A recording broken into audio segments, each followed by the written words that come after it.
you spent 24 hours in a Qatari jail. I just wonder, were there any takeaways? Were there any lessons? Because to me, that sounds like the most scary thing ever. Was and actually because I had no idea really as it happened. Okay, I have no really. I was vaping on a plane. I was an idiot, but equally I had a slight defence, which is that they were tiny little vapes. Okay, and I was just toking them very very. I was then told to stop, and I stopped. And I thought, okay, that's the end of it. And then stupidly, I made the mistake of holding one in my hand, just as a kind of smoker's comforter. And the next thing I knew is I had this bit of paper saying, and I assumed you just pay a fine and board the flight, the onward flight to London. And in the end, I ended up being taken off the plane, my passport confiscated, variously handcuffed. The problem is I had no your mobile phone was confiscated, so it was through the good offices of a very nice cop who told me to phone my wife now, because if you don't phone your wife now, even though it's 4 o'clock in the morning in London, you'll never get another chance for 24 hours. I had a very, very lucky, I would have gone completely nuts, I think. I was very lucky in the prison, which was perfectly reasonable, by the way. I mean, it wasn't pleasant. I wouldn't choose to stay there, but nor was it Midnight Express.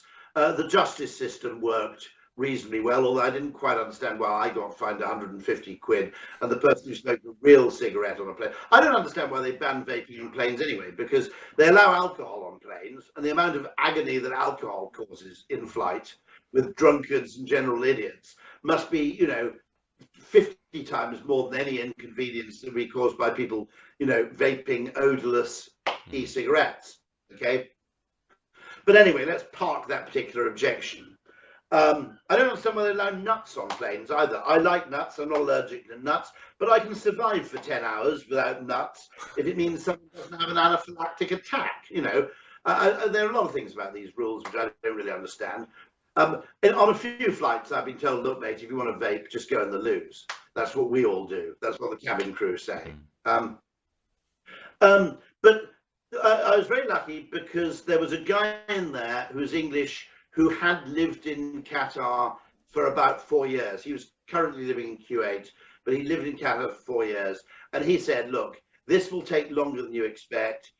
In 24 hours or so, we will go to some sort of trial. The trial will be reasonably just and fair and reasonable. There is don't think, because you're not sure, don't think you're being effectively fitted up for a bribe, because Qatar isn't like that, okay?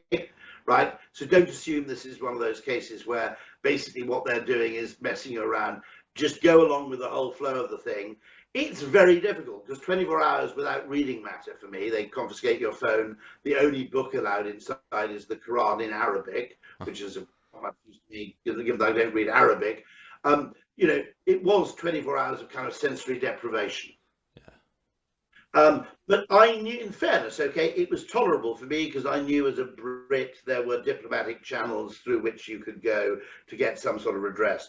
What was slightly terrifying is there are people in there who are, for example, Nepalese or Filipino.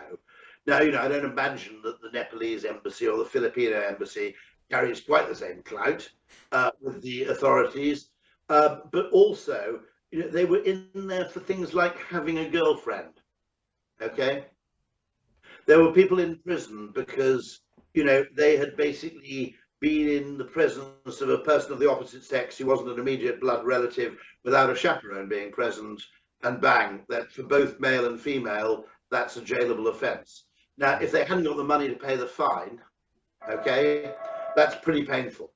So it did become, thanks to the officers of this English guy who basically told me how the system was going to work, and also spoke English, I was much better off than I would have been otherwise. But that's the so I mean,